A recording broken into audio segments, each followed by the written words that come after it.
Good morning, Intenders. Good morning. Welcome and welcome back to Morning Intentions. Today is Monday, May 18th. Annette, did you have a lovely weekend? I did. Had a lovely, busy weekend. So did I, and I'm glad to be back behind these microphones once again to discuss living a heart-led life. One thing though, just so we all can plan, because the upcoming weekend is Memorial Day weekend, we won't be having an episode on Friday or the following Monday, and then we'll pick up once again on Tuesday, May 26th. Just thought we'd give a heads up to everyone. Now let's get to it. We've discussed a lot that we can live from a heart-led space or we can live from a fear-led space. I loved our discussions last week about coming from either an attached mindset, a detached mindset, or from a non-attached mindset. And that's led to some wonderful conversations with our clients. And this week we want to talk about the courage it takes to follow our hearts, the courage it takes to be heart-led. Fear-led becomes an easy space to fall into. It's so easy because we can think about, I want to live a heart-led life. But there could be loss if I'm authentic to myself. I could be rejected by the people I really care about. And there could be uncertainty of the outcome. What's going to happen if I let go of the outcome? If I release my grip and let the chips fall where they may? What is going to happen? It can be pretty scary for some. I mean, it's been scary for me. Has it been scary for you, Annette? Yes and no. That's the answer I would give to. It was a lot scarier before, and then as I've done my personal development work, it's gotten less scary. But then there are times when it feels like the stakes are too high, and I can quickly go back to that fear-led before reminding myself, no, Ada. We want to be heart-led in this situation, and it's scary because it's so important. And it's so important, heart-led is the way. When we're in that space where we're being fear-led and we're uncertain and we're scared, we think there's going to be loss and rejection, that's when we go back to those 3 questions to check in with our inner anchor. Annette, would you like to share those once again for us from last week? I would. I've been thinking about these questions.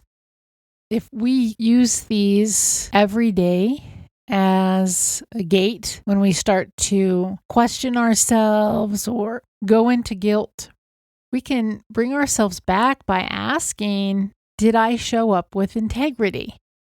When we think about that, that's why it's so important to make sure we're well rested, we're well fed, that we're caring for ourselves, so that the answer can be, yes, I did. My words and my actions matched. I didn't fly off the handle. I didn't say to someone that I cared about them deeply and then treated them poorly. My words and my actions matched. Did I act in alignment with my values? Getting clear about the values, and did I give what I truly had to give? And if the answer to those questions is yes, I did act with integrity. I did act in alignment with my values. I did give what I truly had to give. That's all we can ask of ourselves, right? We talked about that last week. What I think causes us to stumble when we're thinking about the courage that it takes to live a heart-led life, we have to do things differently. We may be the only one in our circle, in our family, circle of friends, at work, where when we decide that it's most important to be heart-led and living in alignment with our values and listening to what's really true and being authentic, we might have to do what hasn't been modeled much for us in our lives. And there might be loss. And there might be rejection. And there probably will be uncertainty, because living a heart-led life isn't the norm.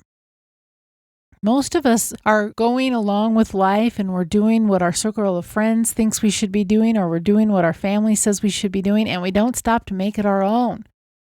We don't stop to say, is this really true for me?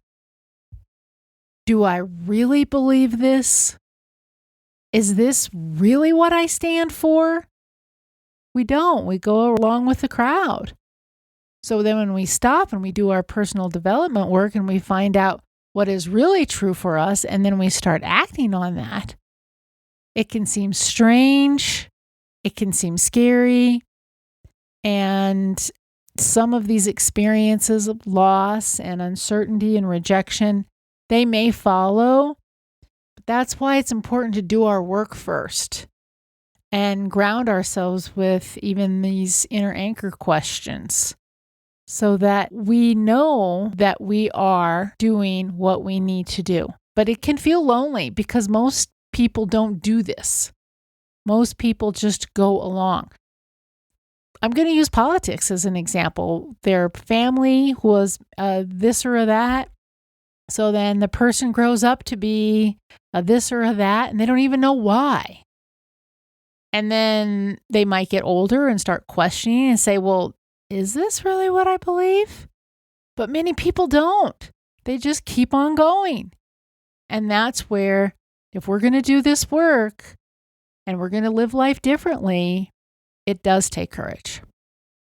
What I've had to learn, and this can sound kind of harsh, but I know it's helped me be more heart-led in my life, is to recognize the losses that come from being heart-led aren't really losses. They're gains. Did they feel like losses at the time, like when you made the decision to take whatever action, though? Yes, and that's what I had to learn. Being fear-led, the losses felt so big. I didn't know how I could fill the hole in my heart, or I didn't know what I would do without this person in my life, or this job, or whatever it may be. But then shifting my thought process, even shifting how I showed up in the world to be heart-led, the losses were really gains because I gained myself. It's not that I even don't like the person or I'm upset or I'm mad. I gained me being heart-led. That's what's been interesting about talking about the podcast, specifically last week's episodes with a number of our clients. They know what the fear-led feels like, and there are a lot of losses with the fear-led. You maybe make yourself low, or you don't truly feel like you belong, or you do things you would never do, or don't want to do it all. But then also it can be scary to shift and say, actually, I care about myself enough and I love myself enough that I'm going to approach life from more of a heart-led position. And that can be a little scary too. And there can be loss. People can get upset. But yet there's such satisfaction to know I'm doing what is true for me. I'm living my integrity. I'm living my values. I'm doing what is important to me, what's in alignment with me. And then, based on the discussions we've had, the clients that we've had that are willing to do that, they really confirmed what we shared last week. They really can then show up more fully once they make the decision. I can either choose fear or the heart-led. When they choose the heart-led, then their experiences changes, and it does lead to a much more peaceful life, a much calmer life. So our intention for today is, I will have courage and follow my heart even when it feels risky. I will have courage and follow my heart even when it feels risky. Thank you so much for joining us today. Our day is better because you are part of our day. See you tomorrow. See you then.